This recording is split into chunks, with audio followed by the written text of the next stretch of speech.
Hello बच्चा party, hi, this is Sonali और मैं आ गई दोबारा एक न्यू वीडियो के साथ and that is on the fourth type of life process, यानी कि the most important life process that is excretion. मतलब how to excrete, how to remove the toxic waste from the body is excretion. तो हम already 3-4 life process देख चुके हैं। First was your nutrition, second was your respiration, third was your transportation and now the excretion. That means आपकी body में जितनी भी physiological metabolic activities होती है उन सब से जो वेस्ट फॉर्म हो रहा है that needs to be removed. तो वो रिमूवल ऑफ वेस्ट जो हो रहा है किस प्रोसेस से होगा? That will be from excretion.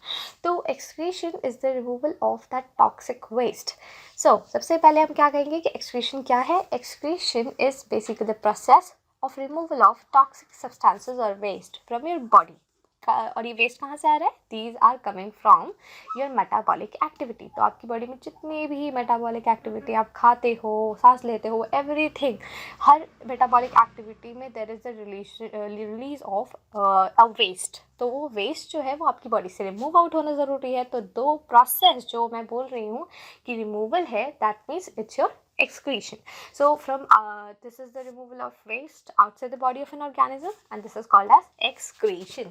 So excretion is a general form कि ये excretion क्या होता है? It's the removal of toxic waste. अब मैंने कहा अच्छा removal है तो क्यों हम कह रहे हैं कि ये क्या ये सिर्फ पॉसिबल है प्लांट्स में, एनिमल्स में या सभी में? सो हर एक लाइफ फॉर्म जो भी मेटाबॉलिक एक्टिविटी कर सकते हैं they will release some waste. तो हमने कहा कि सारे ऑर्गेनिज्म ना, तो सबसे पहले हम जानेंगे कि एक्सक्रीशन प्लांट्स में कैसे होता है। So first of all is the excretion in plants. So excretion in plants, basically plant में ना आपने पढ़ा है, फोटोसिंथेसिस पढ़ा है, रेस्पिरेशन पढ़ा है, दोनों में ही there is some formation of gaseous waste. होता है कि नहीं होता? तो अब हमने कहा गैसियस वेस्ट हो रहा है, वो गैसियस वेस्ट निकलना भी तो चाहिए। सो आपको थोड़ा सा रिकॉल कराते हैं कि फोटोसिंथेसिस में हमने क्या देखा था। वी हैव सीन कि फोटोसिंथेसिस में जो स्टोमाटा है आपके लीव सेल्स में, वहाँ पर वो स्टोमाटा कार्बन डाइऑक्साइड इनटेक करता है और ऑक्सीजन जो कि इसका बाय प्रोडक्ट है उसे वो निकाल देता है। तो किसके थ्रू ये किया इसने? वेस्ट किसके थ्रू निकाला? Through stomata. So gaseous waste basically plant कुछ स्पेशलाइज सेल्स के थ्रू करता है and that specialise cells are called as stomata. और हमने लेंटी सेल्स का भी नाम कहीं सुना है, right? So lenticels are the cells which are there on the upper layer of your stem. तो स्टेम में we have some specialise area जिसके थ्रू गैसेस एक्सचेंज हो जाता है और we can say intake of oxygen और removal of carbon dioxide, everything that is there in respiration, वो भी हो जाता है। So now plant also get the solid waste, मतलब उनका जो बॉडी में जो जर्म्स है, और वी कैन से, देखो एक चीज़ होती है कि जो प्लांट बॉडी है उसमें कुछ सॉलिड मटेरियल वेस्ट भी बनता है और वो material waste in form of gums and resins वो एक्सक्रीट आउट कर देता है। तो वो कैसे दिखता है? You can see in this figure here, you can see there is a leaf, right? And इस लीफ में we have this stomata and stomata से ही ये गैसेस एक्सचेंज हो रहा है। While on the other case there are lenticels, ये जो एरिया दिख रहे हैं, these specialized area are the spaces जहाँ से gases exchange होता है। And again in the third figure you can see this jelly like material, like ये jelly like or oil like material, these are the gums and raisins. So gums and raisins form the toxic material of the plant body जो कि solid part वाला होता है, ठीक है? तो हमने कहा कि ये तो इसका एक जनरल वे हो गया कि ये किस तरीके से एक्सक्रीट कर रहे हैं डिफरेंट चीज़ों को। बट आपको पता है जब भी प्लांट की लीव्स ख़राब हो जाती हैं या आप कह सकते हो कि लीव्स की डेड होने लगती हैं, तो प्लांट्स उसको रिमूव कर देता है। कैसे करता है? बाय रिमूविंग और we can say shedding of leaves. तो अपनी लीव को शेड ऑफ करके हर बार हर सीजन में new leaves are being formed. तो जो लीव्स पहले की हो गई या जिनका जो डेड लीव्स हैं उनको रिमूव करके new leaves are coming from. तो पहली चीज़ तो ये भी एक तरीके का एक्सक्रीशन है, रिमूवल है वेस्ट का। Second thing is your peeling of bark. जो बार्क आपकी यानी जो तना है, राइट, वो अगर बहुत ज़्यादा थिक हो जाता है, ख़राब हो जाता है, तो वो भी प्लांट रिमूव कर देता है। देन फेलिंग ऑफ फ्रूट, आपको पता है जब फ्रूट क्या हो जाता है? पक जाता है, ठीक है? तो पकने के बाद वो तो पेड़ पे नहीं लगे रहेंगे, दे विल शेड ऑफ, क्योंकि प्लांट उसे रिमूव कर देता है अपने बॉडी से, राइट? क्योंकि अब प्लांट को नए फ्रूट्स लाने, राइट? सो न्यू फ्रूट्स के लिए it will be like continuously forming this. Now जो प्लांट है, प्लांट्स बेसिकली अपने टॉक्सिक मटेरियल को गेट रिड कर देता है बाय गम्स एंड रेजन्स। तो ये गम्स एंड रेजन्स भी हमने देख लिया। नाउ आपको प्रोसेस बताया था इन द फर्स्ट सेशन जो हमारा फोटोसिंथेसिस वाला था, अगर आपने नहीं देखा तो please go and check that. But उस प्रोसेस में मैंने आपको बताया था कि स्टोमेटा जो है ना वो बहुत स्पेशलाइज सेल्स होते हैं और वो ना ट्रांसपिरेशन का काम करता है। कैसे? क्योंकि ट्रांसपिरेशन का सिंपल मतलब ये है टू रिमूवल ऑफ वाटर और फ्रॉम द लीफ सर्फेस। तो लीफ सर्फेस से अगर वाटर का रिमूवल करें तो दैट विल बी ट्रांसपिरेशन। तो वो भी तो रिमूवल ही है ना। So how basically we can correlate this कि हम वहाँ पे भी वो एक्सक्रीशन का काम कर रहा है। सिंपल एंड लेमन फंडा, ठीक है। सो चलिए अब आगे चलते हैं। That will B excretion in animals. So excretion in animals कैसे होता है? सो नाउ एक्सक्रीशन इन एनिमल्स, अब एनिमल्स में भी कुछ कॉम्प्लेक्स एनिमल्स होते हैं, कुछ सिंपल एनिमल्स होते कि नहीं? सिंपल सी चीज़ है, हम कॉम्प्लेक्स हैं, और कुछ छोटे ऑर्गेनिज्म जो माइक्रोस्कोपिक होते हैं, जो ऐसे नहीं दिखते, वो आपके सिंपल ऑर्गेनिलीज है, सिंपल ऑर्गेनिज्म है जो सिंगल सेल या मल्टी सेलर होते हैं। नाउ अगर हम बात करें जो सिंगल सेल के बने हैं तो भैया उनके लिए तो कुछ भी कॉम्प्लेक्स नहीं है, उनको तो कोई दिक्कत ही नहीं होगी कि एक्सक्रीशन के लिए कोई मतलब सोचने वाली बात है, उनको एक्सक्रीशन के लिए कुछ ऑर्गन चाहिए, कुछ स्पेशल सिस्टम चाहिए नहीं, because they are made up of only a single cell. तो जब भी सिंगल सेल होता है ना तो mostly single cell organism made there needs possible by a process of बताओ दैट विल बी डिफ्यूजन।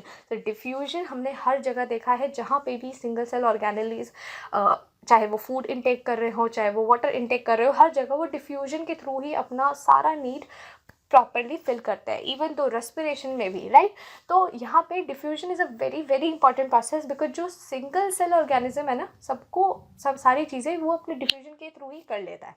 और किसके थ्रू डिफ्यूजन किसके थ्रू होगा? मेम्ब्रेन के थ्रू होगा। तो cell membrane is the only membrane जो डिफ्यूजन कराती है in between the single cell organism. तो हम देख लेते हैं यहाँ पे कि जो सिंगल सेल ऑर्गेनिज्म है like amoeba and paramecium, they basically remove their CO2 waste, right? जो वो एक्सक्रीशन से निकाल रहे हैं गैशियस वेस्ट, वो डिफ्यूजन के थ्रू उनके सेल मेम्ब्रेन के थ्रू बाहर एक्सक्रीट आउट हो जाता है। और भी खास बात है, क्या है ये? Mostly amoeba and paramecium and there are some other organism जो एक्वेटिक होते हैं, मतलब पानी में रहते हैं। तो पानी में रहते हैं तो उनका ना वेस्ट भी ना नाइट्रोजनस वेस्ट होता है। मतलब अगर कोई फूड से बन रहा है, कुछ भी वेस्ट बन रहा है, वो नाइट्रोजनस वेस्ट होगा, मतलब उसमें नाइट्रोजन होता है and basically we can say amine group होता है। तो होता क्या है इससे, इस नाइट्रोजन की प्रेजेंस की वजह से इट बिकम्स हाईली टॉक्सिक। हमारी बॉडी में नाइट्रोजन बबल्स फॉर्म कर देता है अगर हमारे और जिसकी वजह से blood vessels can be flatten, तो आपकी ब्लड वेसल फट भी सकती है। तो ये नाइट्रोजन वे बहुत ज़्यादा टॉक्सिक होता है, इसलिए इसको हमारी बॉडी में रुकना ही बहुत बड़ा पाप है, ठीक है। तो इसको निकालना पड़ेगा। अब क्या होता है कि जो सिंगल सेल ऑर्गेनिज्म है अमीबा एंड पैरामीशियम, वो अपना नाइट्रोजनस वेस्ट भी पानी के साथ इन फॉर्म ऑफ कंट्रैक्टाइल वैक्यूल निकाल देती है। तो कंट्रैक्टाइल वैक्यूल फिल्ड बेसिकली एक ऑर्गेनली है जिसमें पानी भरा होता है, जिसके थ्रू ना वो ये सारा का सारा नाइट्रोजनस वेस्ट बॉडी के बाहर रिमूव आउट कर देता है। तो ये हमने देख लिया। तो हमने देख लिया contractile vacuole is there in the amoeba and paramecium to remove the nitrogenous waste. Now second is कि for the cutaneous animal, cutin, ओहो क्यूटिन कहीं से याद आ रहा है? Cutin is there in the earthworm. याद कीजिए, ये क्यूटिकुलर रेस्पिरेशन भी बताया था। क्यूटिकुलर रेस्पिरेशन कहाँ होता है? इन द अर्थवॉर्म।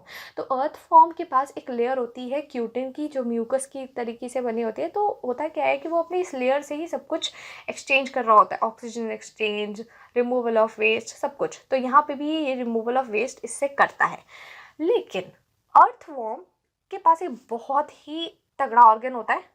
उस एक्सक्रीटरी ऑर्गन के लिए हम कह सकते हैं कि प्रिमिटिव होता है, बिकॉज सिंस वो ज़्यादा डेवलप ऑर्गेनिज्म नहीं है, बट प्रिमिटिवली बट इसके पास एक्सक्रीटरी ऑर्गन होता है। ये पॉइंट वाली बात है, ठीक है। तो कौन सा ऑर्गेनिज्म, कौन सा एक्सक्रीटरी ऑर्गन है? That is your nephridia. तो nephridia is the excretory organ जो आपकी अर्थ फॉर्म में मिलता है, ठीक है। और क्यूटिकल से तो वो कर ही रहा है एक्सक्रीशन, है ना। तो कौन से बड़ा पहाड़ टूट गया? Anyway, so there is a different mode जहाँ पे आपके different animals like complex animal, हम आप जैसे लोग, ठीक है, कैसे एक्सक्रीट करते हैं, और ये आप कह सकते हो दूसरे एनिमल्स कैसे एक्सक्रीट करते हैं। तो यहाँ पे 3 मोड्स मैं आपको बताऊंगी कि how to remove the nitrogenous waste from the body. तो ये जो रिमूवल ऑफ नाइट्रोजनस वेस्ट है कैसे हो रहा है। फर्स्ट फॉर्म जिसके थ्रू आपके नाइट्रोजनस वेस्ट रिमूव होते हैं that is your ammonotelism. Ammono means ammonia, ठीक है। So ammono comes from ammonia. तो ऐसे ऑर्गेनिज्म, ठीक है, जो अपना नाइट्रोजनस वेस्ट अमोनिया के फॉर्म में रिलीज करते हैं। अमोनिया का फॉर्मूला होता है it is NH4, ammonia ammonium NH3, ठीक है, वी कैन से। तो यहाँ पे क्या है कि अमोनिया इज द फॉर्म जो नाइट्रोजन के रिमूवल का जरिया है। लेकिन सबसे बड़ी बात, अमोनिया कुछ ज़्यादा ही टॉक्सिक होता है और हाईली टॉक्सिक होता है। अब अगर मैंने कहा हाईली टॉक्सिक है तो इसको रिमूव करने के लिए उतना ही पानी चाहिए होगा शरीर को। यानी कि ऐसे ऑर्गेनिज्म जो कि एक्वेटिक होते हैं तो उनमें ज़्यादा, उनके चारों तरफ पानी पानी होता है, तो वो क्या करते हैं, वो अमोनिया सिक्रीट करते हैं क्योंकि उनकी बॉडी से ये अमोनिया वेस्ट वाटर के थ्रू निकल जाता है, क्योंकि उनके पास पानी की तो कोई कमी ही नहीं है, पानी ही पानी है चारों तरफ। तो ये बात आपको ध्यान रखनी है कि जो अमोनिया सिक्रीटिंग ऑर्गेनिज्म होते हैं द मोस्टली एक्वेटिक, ठीक है, तो उनको पानी बहुत ज़्यादा ज़रूरी होगा क्योंकि अमोनिया बहुत टॉक्सिक है और उतने ही टॉक्सिक को रिलीज करने के लिए, हटाने के लिए we require more over water. तो वो जो वाटर की ज़रूरत पड़ रही है तो वो वाटर कहाँ इवॉल्व होगा, for the removal of this toxic waste.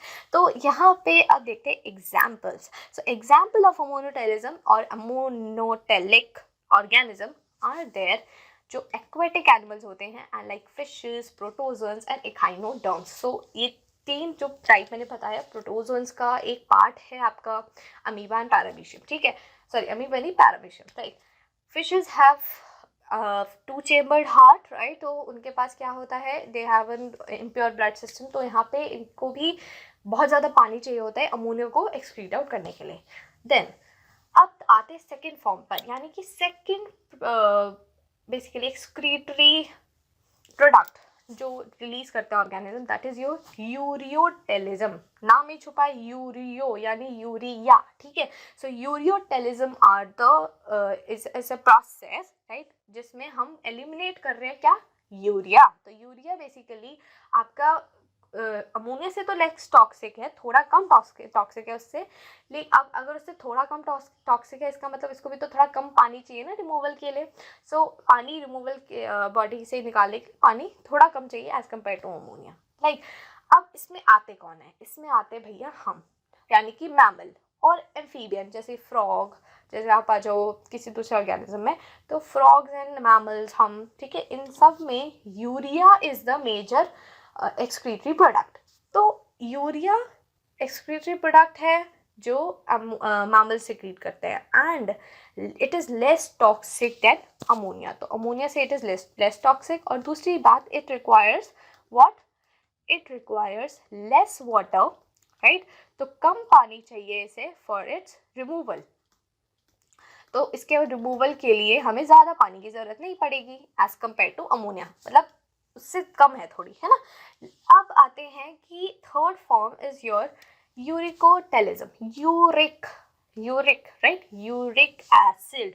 यहाँ पे this uricotelism says the process of eliminating और excreting the uric acid from your body, मतलब आपकी बॉडी से जो यूरिक एसिड हम सिक्रीट कर रहे हैं that will be your uricotelism.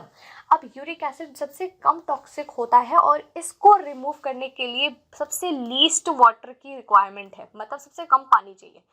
अब आपकी बॉडी से जो एक्सक्रीट होता है waste in form of pee, तो वो क्या होता है कि वाटर आपकी बॉडी से लूज होता है, राइट, आपकी बॉडी का वाटर ही जाता है out of your body during maturation, तो वो आपकी बॉडी से निकल जाता है along with your body water. लेकिन यहाँ पर बॉडी का वाटर बहुत कम इस्तेमाल होता है। जैसे कि अगर मैं आपसे कहूँ बर्ड्स में they have a very concentrated form of basically paste pellet form of में निकलता है उनका वेस्ट, तो वो बहुत लीस्ट वाटर कंटेनिंग होता है, सबसे कम पानी होगा उसमें क्योंकि वो सबसे कम टॉक्सिक सिक्रीट कर रहे होते हैं यूरिक एसिड, ठीक है। सो इनके एग्जांपल हमने बता दिया, first is the reptile, second is the birds and the insects, they do this uricotelic nature, right, they show this uricotelic nature. But but हम थोड़े और एडवांस्ड हैं। मैंने कहा कि हम यूरिया सिक्रीट करते हैं, बट यूरिया बनता कहाँ है या इसका फॉर्मेशन कहाँ हो रहा है, ठीक है, ये जानना बहुत ज़रूरी है, क्योंकि आपकी बॉडी में 2 मेजर ऑर्गन हैं जहाँ से ये एक्सक्रीशन का पूरा फंक्शन होता है। पहला is your kidney and second is your liver. So liver ऐसा बेसिकली एक ऑर्गन है आपके बॉडी में जो एक तरीके से ऑर्निथीन साइकिल यानी यूरिया साइकिल कराता है। तो यूरिया साइकिल में आपका यूरिया बनता है through by using the ammonia, जो अमोनियम वेस्ट है ना वो अब कन्वर्ट हो जाता है यूरिया में। तो यूरिया बिकम्स लेस टॉक्सिक, तो वो आपकी बॉडी से रिमूव आउट हो जाता है। सो इन वर्टिब्रेट्स वो जिनमें वर्टिब्रल कॉलम है जैसे हम, ठीक है। सो वर्टिब्रेट्स में like we have specialised organ जिनको हम किडनी बोलते हैं, and kidney are the bean shaped, और we can say they are the yes bean shaped organ, और इनमें कुछ स्पेशलाइज्ड सेल्स होते हैं। इन सेल्स को हम कहते हैं नेफ्रॉन्स। सो ये जो नेफ्रॉन्स हैं, नेफ्रॉन्स एक बहुत स्पेशलाइज्ड सेल है, क्योंकि ये ही एक्चुअली आपकी यूनिट है किस चीज़ का, एक्सक्रीशन का। यस, तो it is the only excretory unit in your body जो आपकी बॉडी से एक्सक्रीट आउट करने में हेल्प कराता है, और यही आपकी यूरिन को कंसनट्रेट भी करता है, यानी वाटर ज़्यादा आपकी बॉडी से लॉस ना हो, इसका ध्यान भी नेफ्रॉन रखता है।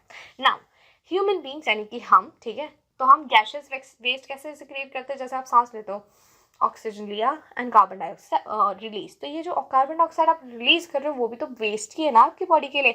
सो ये कहाँ से रिलीज हो रहा है, ये हो रहा है लंग से। तो lungs also acting as an excretory organ. Now you can see in this figure there are different modes of excreting. मैंने अभी आपको बताया amino acid, because amino group is there, nitrogenous bases is there, तो यहाँ पे 3 type के group बन जाते हैं। First group is the group which is secreting the ammonia and we can see NH3 and these are mostly aquatic, ठीक है, जिसमें आपकी बोनी फिशेज एंड ऑल आते हैं। Second thing is your urea, जिसमें मैमल्स आते हैं या हम आते हैं, और जो एम्फीबियंस है वो आते हैं, शार्क्स एंड आपके whales, right. Then third form is your uric acid. तो third is uric acid. तो यहाँ पे देखो, यहाँ पे आपको bird दिख रही है. So bird basically remove a least water toxic, और we can say the least toxic substance, जिसको हम यूरिक एसिड के नाम से जान रहे हैं, राइट। और यहाँ है आपके 2 प्यारे प्यारे से किडनी। किडनी क्या है, kidney basically been shaped organ है जो हमेशा पेयर में प्रेजेंट होते हैं आपकी बॉडी में। नाउ अब आएगा थोड़ा सा ट्विस्ट, दैट मीन्स ये जो किडनी है, इस किडनी का क्या रोल है, कैसे ये आपकी बॉडी में फिल्ट्रेशन कर रहा है, प्रोसेस कर रहा है, सब कुछ हम देखेंगे अपने अगले सेशन में। And stay tuned with